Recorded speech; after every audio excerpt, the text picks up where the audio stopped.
E aí, pessoal, tudo bem?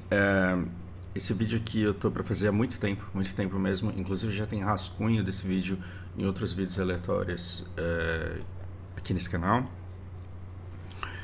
E, e eu vou fazer umas sinapses aleatórias.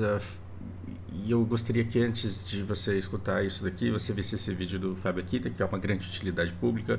Aqui ele fala sobre TDAH, autismo, ansiedade, depressão, conta muito da história dele e a percepção que ele tem da sociedade e dos impactos disso.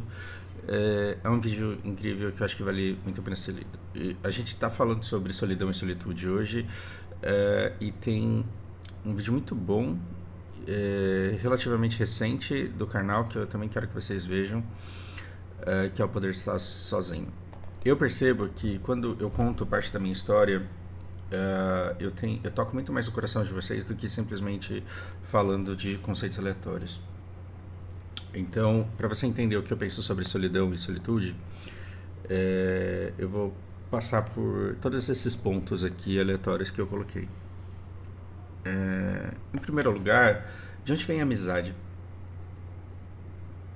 Eu queria fazer esse vídeo com o Zé, na verdade, mas aí eu posso trazer ele aqui e a gente pode falar sobre esse vídeo depois dele ter assistido. Gente, há quanto tempo a gente é o que a gente é? Uns 300 mil anos? Perguntem pro Pirula. A gente tem o ser humano formando bandos, 150 pessoas, e como a gente não era mais forte que o leão, a gente não era mais imponente que o mamute, a gente começou a desenvolver linguagem, e essa linguagem permitiu que a gente caçasse com mais eficiência, com ferramentas que a gente desenvolveu. Então a gente precisou começar a desenvolver estratégias, e essas estratégias elas exigiram mais linguagem, e a gente aumentou a complexidade disso. E aí os nossos ancestrais eles foram além.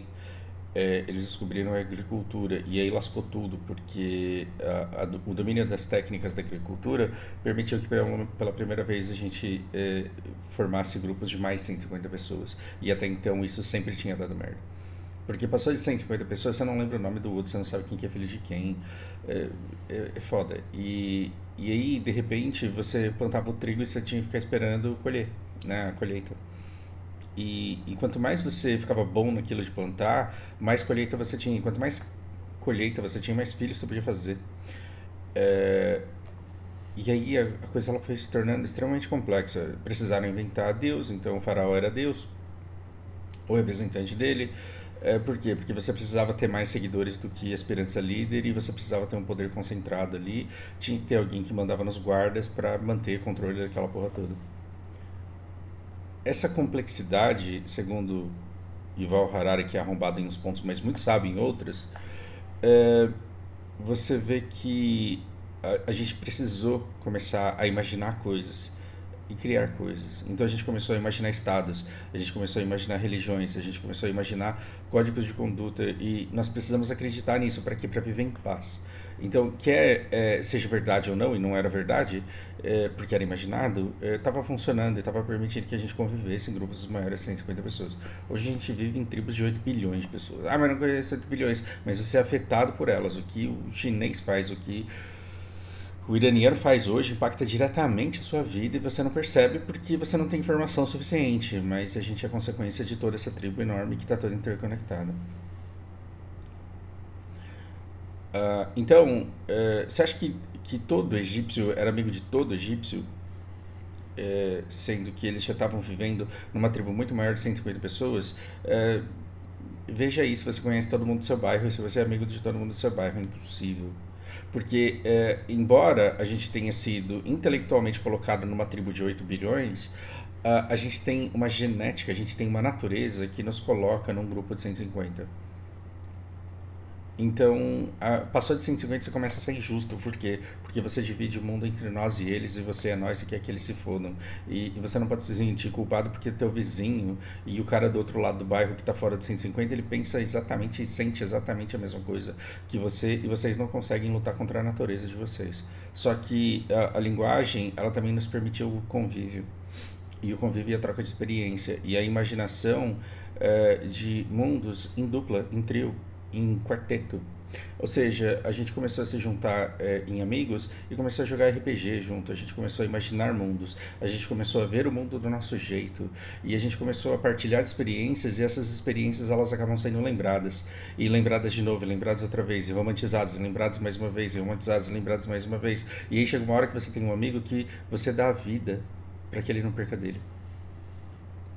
Chega uma hora da amizade que você dá a sua vida para que o seu amigo não perca dele. Porque você percebe que na nossa vida existem determinadas coisas que são extremamente valiosas. Lana, Lari, Márcia, Zé. E aí, sem esses pilares na sua vida, a sua vida deixa de fazer sentido. Então, se eu for para perder essas coisas que são os pilares da minha existência, eu prefiro não existir. E aí você vem esse sentimento lindo, altruísta, que é da amizade, do amor, da abnegação.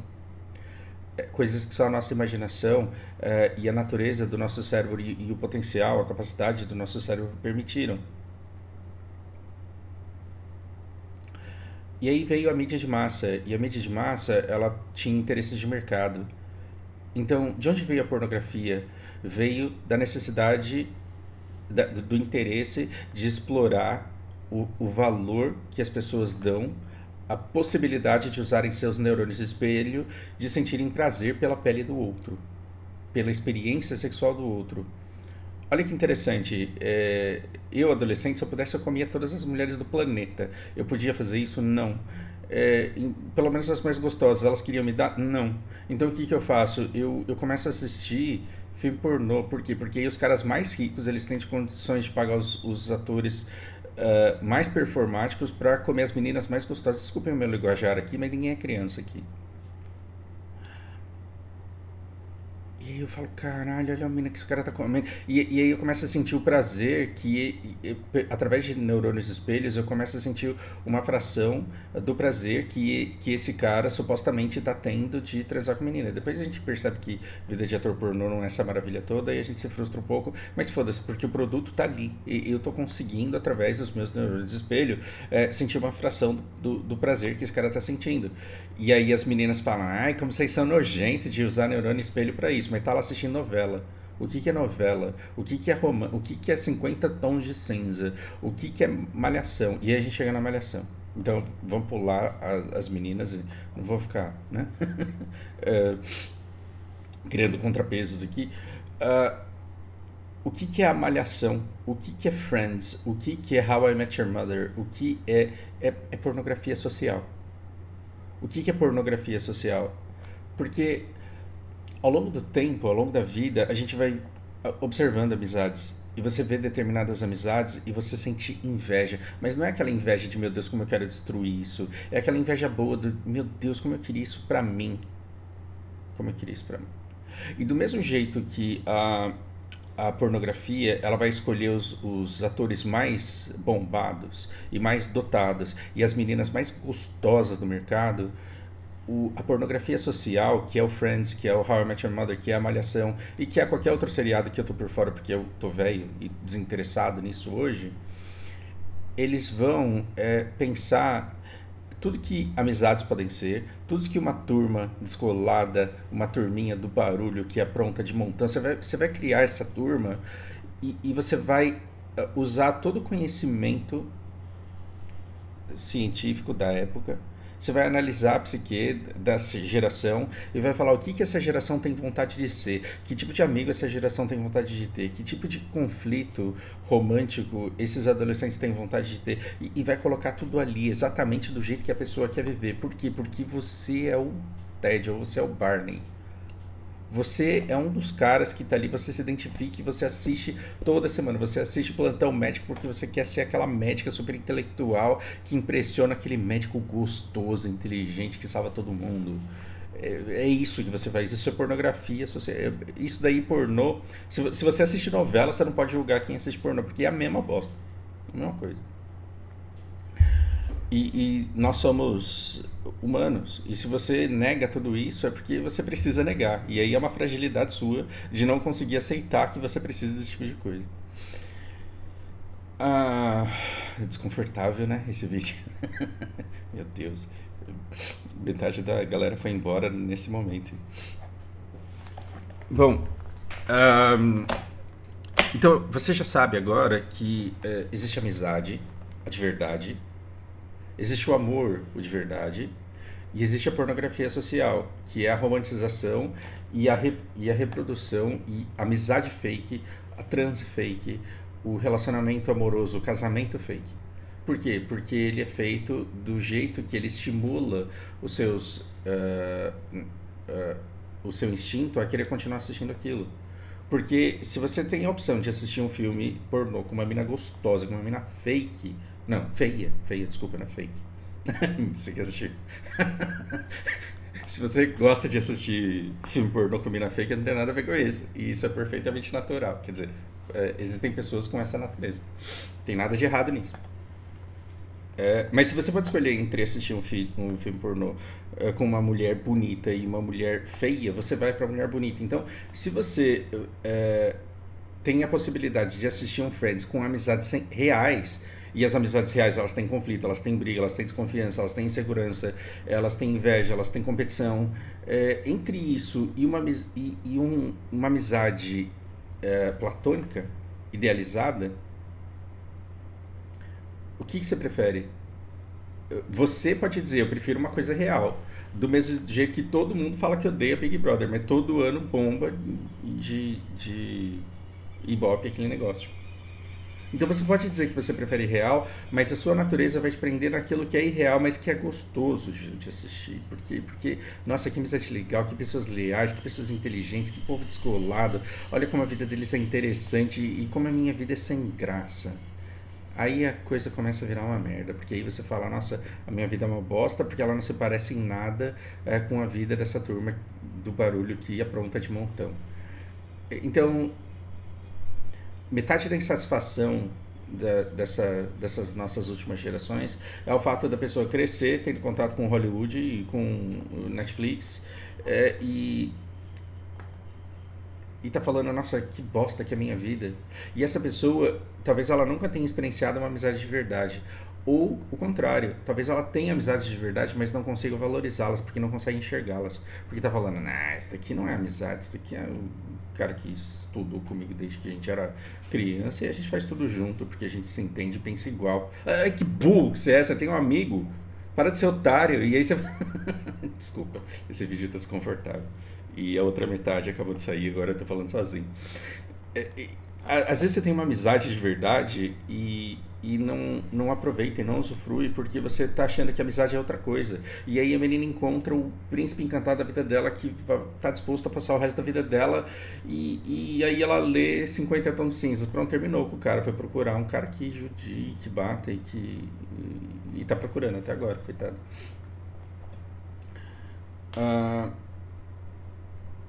Se a amizade não é isso que você vê no Friends, então o que é? E aí eu vou fazer a minha trajetória da amizade para chegar onde eu tô e como eu penso hoje. Primeiro, Tourette. Busquem aí síndrome de Tourette. É uma síndrome nervosa que te dá aqueles tiques. 1% das pessoas que têm isso ficam com tiques severos pro resto da vida e algumas pessoas ficam com resquícios, e eu tenho resquícios.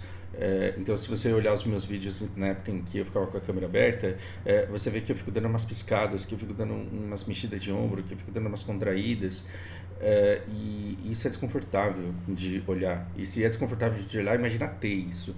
Pois Tourette é complicado porque eu não tinha sonoridade, né? Eu não ficava dando os gritinhos, tem gente que fica dando gritinho. Mas eu ficava com umas contrações musculares, assim, um pescoço enrijecendo e puxando para o lado e fazendo a minha cabeça pender para um lado. E quando eu era moleque, assim, eu emagreci muito rápido em muito pouco tempo, então eu fiquei com puta de um cabeção para um corpo raquítico, porque eu pedalava e andava muito. Então era muito fácil fazer bullying comigo, porque, assim, uma cabeça enorme que eu tenho até hoje, só que antes eu tinha um corpo menor, então essa cabeça parecia muito maior, então o meu apelido era Bob, o cabelinho pro lado. E hoje eu lembro com carinho disso, mas foi uma época difícil de viver. Como disse o Asuna, o que é difícil de viver é gostoso de lembrar e de contar. Mas foi uma época muito difícil da minha vida. E aí eu tive... eu fui constantemente zoado, então você pode dizer que eu fui bullied na linguagem moderna. Por isso é muito importante que você veja o vídeo do Akita, e se você viu, você chegou num ponto em que ele fala as crianças que são zoadas, elas tendem a se isolar cada vez mais. Isso pode ser bom ou pode ser ruim. E o que acontece? Você percebe... Foi muito bom para mim porque fez eu entender muito do ser humano. Aliás, eu tive uma vida tão complicada e tão cheia de altos e baixos, e eu li tanto que... parece arrogante isso, né? Li tanto, nossa, meu Deus, como eu sou intelectual. Eu tive tanta experiência e refleti tanto sobre as pessoas e o que as motivam, e o que as inspiram, e o que as transformam, que fez com que eu tivesse uma certa sensibilidade, e hoje eu ganho a vida com essa sensibilidade. Olha que interessante. A primeira coisa que aconteceu quando eu tive Tourette é que eu percebi que quanto maior o grupo, maior a zoeira. Então, se eu entrar numa sala de 50 pessoas, alguém que está precisando de atenção vai me zoar. E aí, assim, vai ter esse cara que zoa, vai ter os capachos que vão segui-los, vão existir alguns heróis e vão existir alguns no-bullies. Gente, não sou psicólogo, não sou sociólogo, então eu não sei se isso daqui procede, isso daqui é meramente a minha percepção social. Mas no grupo eu consigo muito rapidamente, se vocês começarem a me zoar, eu consigo muito rapidamente identificar 4 tipos de pessoas. O bully, que é aquele cara que zoa e que toma iniciativa, e é engraçado porque as pessoas que competem por poder e por influência, as pessoas que querem ser o alfa desse lugar, e os alfas arrombados, é claro, né? Elas vão competir entre elas. Então, não basta apenas zoar, as pessoas vão competir entre aquelas que dão uma porrada mais forte. Então, aquele que zoa para doer mais, aquele que bate para doer mais, aquele que humilha para humilhar mais. Sim, nós somos pessoas, seres arrombados. E não é que existem pessoas boas e ruins. Todo mundo tem os dois lados. E você não percebe quando um dos seus lados prevalece, pelo menos quando você é novo. Não? A gente está falando aqui de adolescentes de 11 a 13 anos. Gente, não dá para você cobrar a moralidade de gente que não tem nem o cérebro completamente formado. Por isso que fala-se que kids are mean, as crianças são malvadas, as crianças são perversas. Por quê? Porque elas não conseguem empatia, porque elas não têm cérebro para isso, ainda não é culpa delas. E aí, entre as pessoas que batem mais forte, tem aquele cara que não quer bater, mas ele quer ficar lambendo quem bate. E esses são os capachos. Esses são os caras que vão dar risada.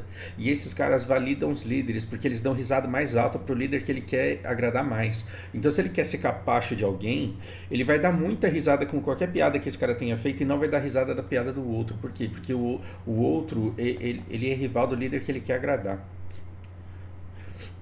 Esse é o capacho.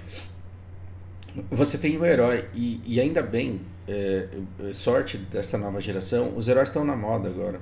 O herói é aquele cara que tem força pra peitar o bully e vai falar: para de ser retardado, para de zoar o cara, vai tomar no seu cu, velho. Esse é o herói. E é confortável ter pessoas, e se você puder ser essa pessoa, seja. Primeiro, porque é legal, cara. É certo, é humanamente correto. Você poupa o outro de dor. Então, se você puder ser herói em alguma situação, seja. Agora, a maioria dos heróis quer ser herói não porque se preocupa com a justiça, quer ser herói porque quer ser o alfa. E esse é o problema dessa geração. As pessoas estão querendo ser heróis para serem alfas, não para lutarem por aquilo que é o correto. Mas, entre você ser o bully e ser o herói, seja o herói. Espere alguém começar a zoar alguém e fale: mano, você é otário pra caralho, hein? E se fosse você no lugar dele, você ia gostar que te zoasse? Aliás, você tem um defeito. E aí, né, se você continuar zoando esse cara aqui, eu vou contar pra todo mundo qual é. Esse cara não vai dormir à noite, porque ele vai ficar falando: meu Deus, qual que é o meu defeito? Será que todo mundo vai começar a me zoar também? Por quê? Porque existe a natureza do bully, que é alguém que tem alguma coisa errada na vida dele. E você tem os não bullies, que são as pessoas que não concordam com aquilo que está acontecendo, portanto elas não dão risada, mas elas também não conseguem se levantar contra o bully, elas não conseguem impedir esse movimento e não dá para condená-las. Então elas são o capachos do correto e elas vão seguir o herói se ele estiver lá. E se não existir herói, elas não vão fazer nada. O que você percebe com 2 anos dessa experiência que você tem que cada comportamento revela uma determinada natureza? E é interessante porque as pessoas que mais me zoaram, depois eu acompanhei a vida delas e eram as pessoas que mais se fudiam. Por isso que Cobra Kai faz muito sentido. Quando você vê os primeiros Karate Kid e você vê o Daniel se fudendo, você olha pro loirinho lá e você fala, nossa, que cara 100% arrombado. E aí vem a Netflix e faz um seriado e conta a versão da vida do cara. E você vê que ele não tem pai presente, ele foi abandonado, a mãe dele casou com um milionário e faz tudo o que ele quer e ele é deixado de lado e ele precisa de atenção e ele precisa de alguém que o dê orientação e a única coisa que ele tem do cara é dinheiro e esculacho. Toma uma moto aqui, você vai andar com a turma descolada que anda de moto, só que você não recebe nenhum amor, nenhuma atenção, nenhuma orientação, você cresce revoltado, a sua dor faz com que você queira jogá-la para fora e você acha que você vai se livrar da dor causando mais dor na vida do outro. Então, quando eu tinha 12 anos, eu ficava julgando quem tinha uma dor tão grande que descontava em mim. E aí eu me tornei um adulto que tinha uma dor tão grande que ficava descontando nas coitadas das meninas que conhecia. Natureza humana. Então é muito fácil apontar o dedo pro outro e falar você é vilão, só que você não reconhece quando você e quando você é arrombado e quando você prejudica a vida do outro, geralmente você não percebe e nega até a morte porque você não quer lidar com o fato de que você fez alguém sofrer muito. Isso é interessante da natureza humana também. E é interessante porque você começa a ver que e aí tem um outro vídeo que eu não tenho nem coragem de recomendar para vocês verem. Você começa a ver que o algoz, o vilão, ele geralmente tem dores muito grandes que ele não consegue resolver. E aí em algum momento você fica com dó dessas pessoas e você quer ajudá-las. Ou seja, a vítima de injustiça que você ainda quer resolver o problema do outro, porque você fala, nossa, que vida merda. Taurete dura 2 anos e pra mim vai passar, mas e você que vai continuar sendo esse bosta que você é pro resto da vida? Tem pena de você. Então a gente chega mais ou menos nesse ponto e de fato as pessoas que eram mais perversas comigo naquela época tiveram os piores destinos quando você olha aquela reunião de gente que estudou junto, aí você olha pra cara das pessoas e você fala, meu, como eu queria que você tivesse tido base familiar, apoio, amor, para que você tivesse feito alguma outra coisa melhor com a sua vida, melhor do que você fez aí para ficar desse jeito agora. Os bullies precisam ser salvos. E o problema é que numa sociedade maniqueísta você quer favorecer a vítima e você quer exterminar o vilão. E aí você não entende por que o vilão é vilão e não cuida dele. Que legal que agora está vindo uma nova geração de vilões explicados. E aí você fala, olha, se a dor desse cara fosse cuidada no começo, não teria dado a merda que deu. Não teria dado a merda que deu.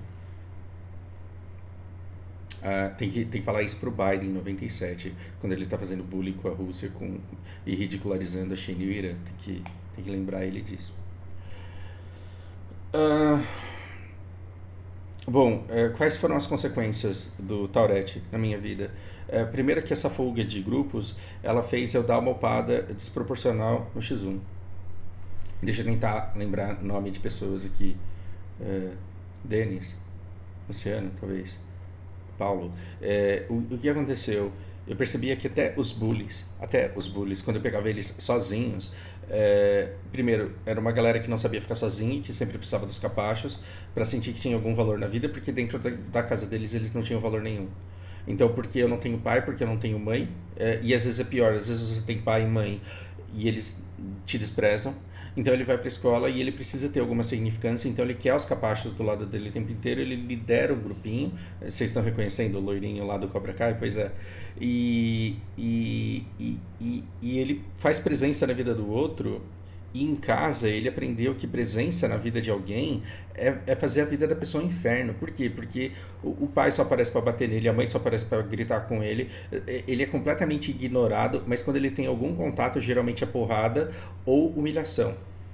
Então, como ele não tem outra dinâmica social, como ele não conhece outra coisa, ele vai ter os capachos dele, e aí como que ele vai fazer presença na vida do outro? Ele vai acalentar a pessoa e oferecer coisas boas para a vida dela? Não, ele vai fazer aquilo que ele recebe. Ele vai humilhar, ridicularizar e desprezar. E isso vai lhe dar popularidade. Por quê? Porque tem um monte de capacho que o segue, que recebe isso do pai e da mãe e fala assim: nossa, esse cara aqui, ele é poderoso. Por quê? Porque ele tem características das pessoas que são poderosas e que cuidam de mim em casa. Então esse cara vai cuidar de mim aqui também.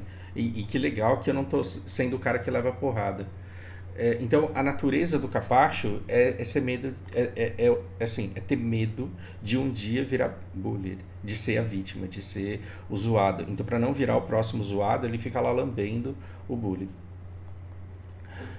Mas o bully, quando tá no X1, ele perde o papel social dele de liderar os capachos. E aí, quando ele encontra a vítima, ele tenta oferecer alguma forma de compensação a essa vítima. Olha que interessante. Se vocês nunca sofreram bullying, então vocês não sabiam disso. Ele tenta oferecer alguma forma de compensação a essa vítima. E aí ele vai tentar baixar um pouco a guarda e vai tentar oferecer algum ponto de algum tipo de acalento. E esse cara vai ser tão legal com você que você vai pensar: nossa, esse cara vai parar de me zoar depois dessa conversa que a gente teve. Mas aí chegam os capachos e aí ele volta ao papel social dele e continua te zoando. E você fala: meu, que coitado, porque esse cara, ele não quer fazer isso que ele tá fazendo, mas ele precisa fazer porque senão alguém vai fazer e ele vai perder os capachos. Pois é, esses são os líderes mundiais. O dia que o Putin falar cansei de guerra, o que vai acontecer? Vai aparecer alguém que vai derrubá-lo, vai tomar o seu lugar para continuar a guerra na Ucrânia. Aí você fala: não, Fausto, não é possível. Sim, assistam American History X. Quando o líder dos nazis lá, ele vai lá e fala: deixa disso, eu fiquei na cadeia um tempão com os negros, os caras são legais, judeu, homossexual, toda gente boa, vamos parar com isso. O que acontece com ele? Ele é derrubado, e eu não vou dar spoiler do final. Mas uma pessoa que deixa de ser bully imediatamente vai perder os capachos. E os capachos imediatamente vão seguir um novo bully, porque essa dinâmica social, ela é humana. Ela é humana. Você pode aniquilar a cultura. Você pega tribos que spawnaram em lugares completamente diferentes.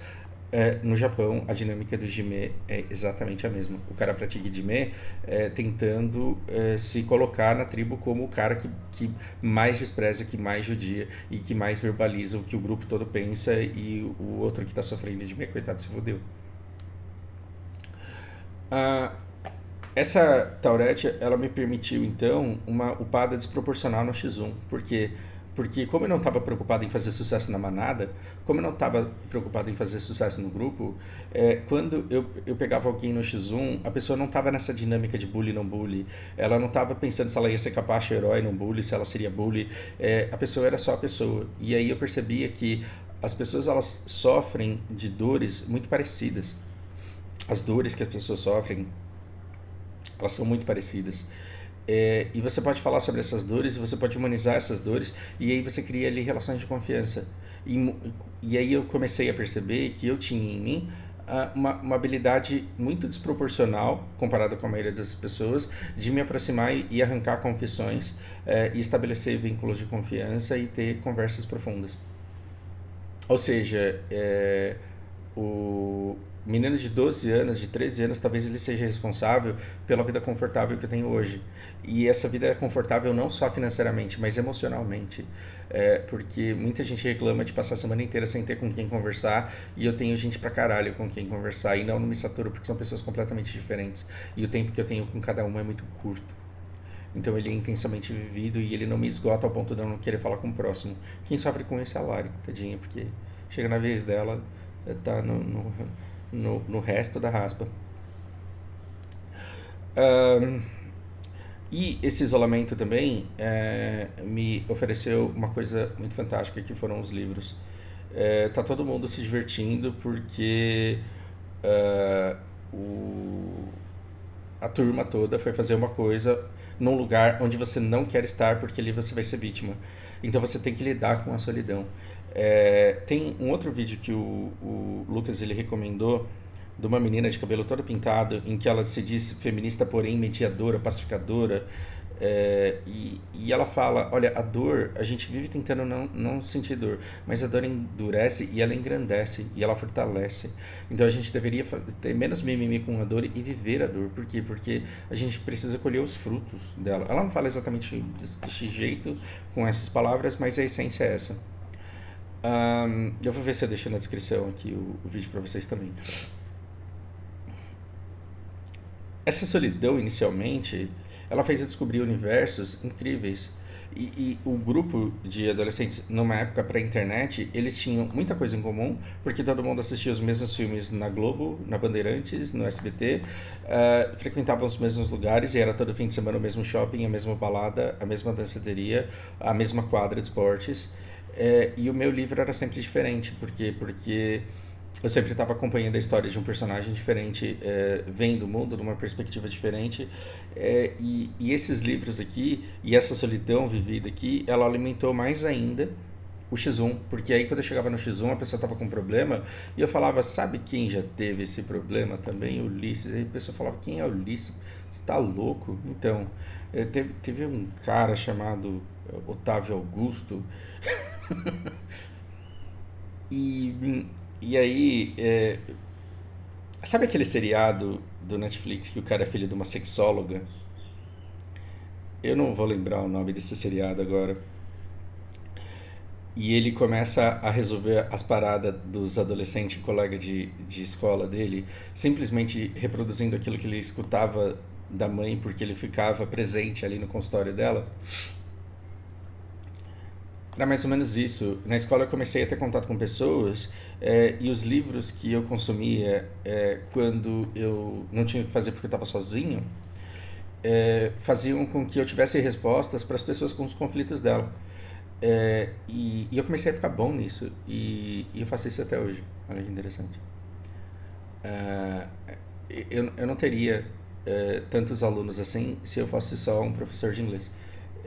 E durante muito tempo eu falava, cara, eu tô roubando, né? Eu falei isso com o Gabriel ontem. Eu falei assim, pô, a vida inteira eu escutei no pain, no gain. Cadê o meu pain, cara? Porque eu só tenho gain no meu, no meu trabalho. Eu ganho bem, eu me divirto, eu faço amizade, eu vou deixando um rastro de amizades e de positividade pra trás. Cadê o meu pain nesse negócio? O meu pain, ele foi vivido aqui, ó. A minha dor, ela foi vivida na minha adolescência.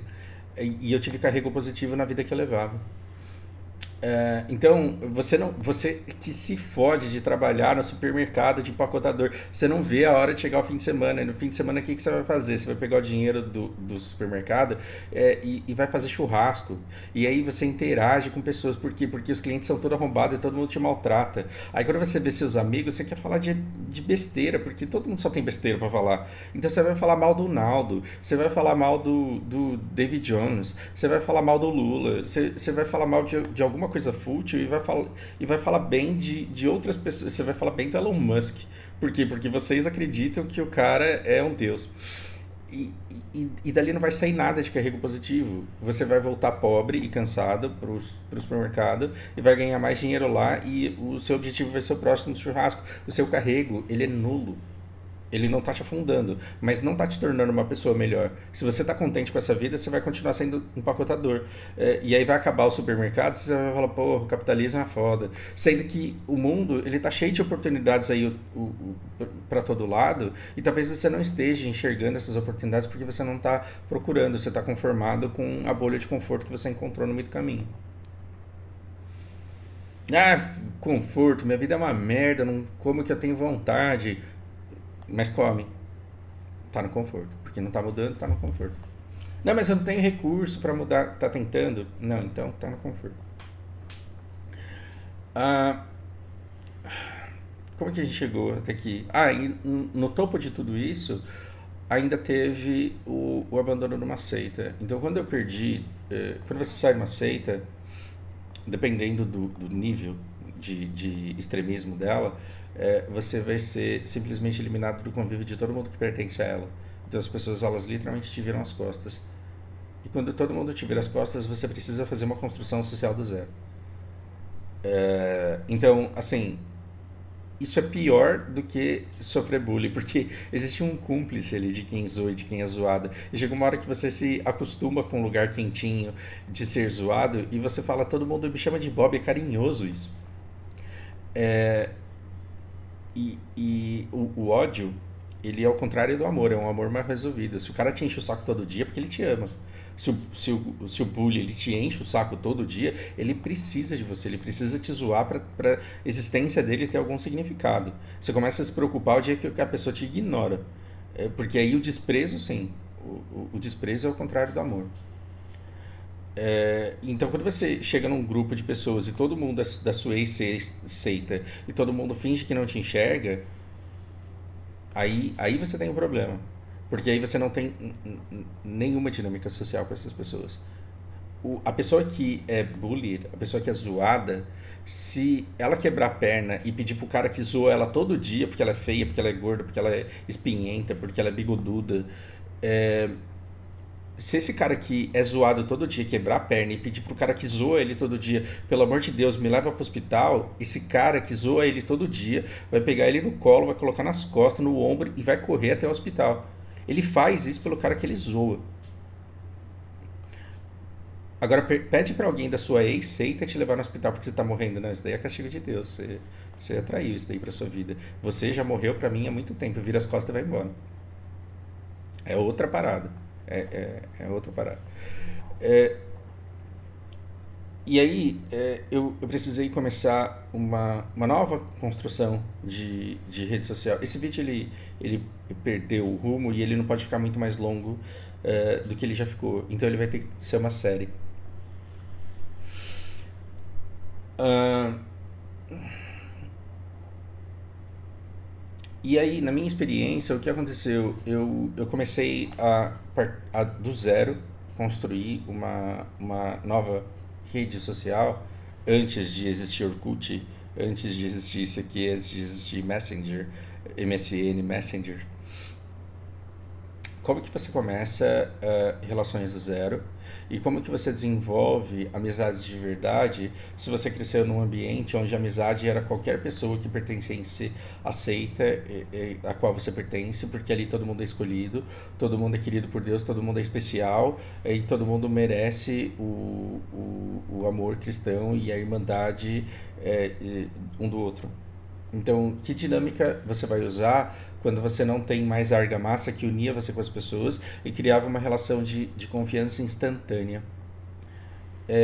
Eu nunca fui Mormon, mas eu sei que se eu chegar Mormon numa reunião de Mormon, eu posso confiar em todo mundo que está ali. Muito mais do que eu posso confiar em quem está fora. Por quê? Porque eu sei que as pessoas que estão naquele grupo ali, elas vão se ajudar. É, Como que você sobrevive sem essa muleta da argamassa do grupo dos escolhidos? Como que você constrói uma rede social do zero? E como que você vai construir amizades verdadeiras partindo do nada, sendo que a vida inteira suas amizades eram dadas simplesmente por você estar naquele ambiente ao qual você pertencia? Essa é uma segunda parte. Eu espero que vocês tenham percebido que a maior dor que a gente tem, e esse vídeo ele tem a intenção de terminar é, na conclusão de que a solidão do garoto de programa é solitude. Eu percebo que tem muita gente que passou por solidão na vida, que chegou a um ponto de solitude agora e que está insatisfeito, achando que essa solitude é solidão, porque ele tem o ideal de amizade ainda da pornografia social, que é o Friends, que é a Malhação, que é o How I Met Your Mother, que é todos esses grupinhos da turminha do barulho, que é pronta de montão. E aí a pessoa ela tá bem, a pessoa está bem. O garoto de programa superou a solidão, tá colhendo os frutos do esforço dele, tá num momento bom da vida dele, tá com solitude e tá olhando para a vida social dele e fala: "Porra, mas eu não tenho amigo". eu não tenho a turminha do barulho, eu não apronto de montão, minha existência tá errada, minha vida tá errada, e eu tô assistindo essa pornografia social aqui e eu tô triste porque eu não tenho a minha turma de ir no bar todo dia. Cadê o meu Ted? Cadê o meu Barney? Cadê o meu. Minha vida tá errada, sendo que a vida do cara tá perfeita. E ele não está buscando uma amizade verdadeira, porque ele está caçando a amizade da pornografia. Ou seja, ele está transando com uma mulher gostosa e não está tendo prazer porque ela não é tão boazuda quanto a atriz pornô, e isso está errado. Então, essa playlist que a gente começou aqui, e a gente vai manter a tradição de começar as playlists e dropar, mas pelo menos mais um vídeo sobre isso vai ter. Ela tem por objetivo dizer para você, não fique perdendo o tempo da sua vida buscando um ideal que está fora da sua natureza. Não fique buscando um grupo ao qual pertencer, onde você vai ter uma relação que é contra a sua natureza, porque talvez você só tenha sido bem sucedido na sua vida de programador porque você consegue conviver com você mesmo e porque você não tem carência do convívio social intenso. Vocês mesmos me mandaram um vídeo de um cara que desistiu da Europa. Por quê? Porque ele chegou à conclusão que a vida de TI não é pra ele. Que ele quer chegar na sexta-noite, ele quer ir pra balada, ele não quer ficar programando. Chega no fim de semana, ele quer churrasco, ele não quer ficar codando. Esse cara, ele tem sorte na vida. Por quê? Porque ele descobriu a natureza dele e agora ele é livre para buscar uma atividade, uma profissão, um trabalho onde ele possa ser feliz com a natureza que ele tem. Agora tem gente que tem a natureza igual a minha, que não tem necessidade de convívio social intenso e que prefere momentos de X1 com profundidade. E esse cara tá insatisfeito porque a vida dele social não tá tão boa, e boa, entenda-se, malhação, como ele gostaria. E aí você gostaria errado.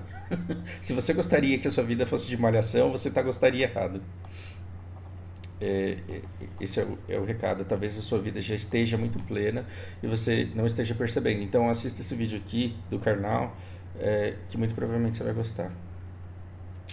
Do fundo do coração, espero que seja útil. Abraço para vocês.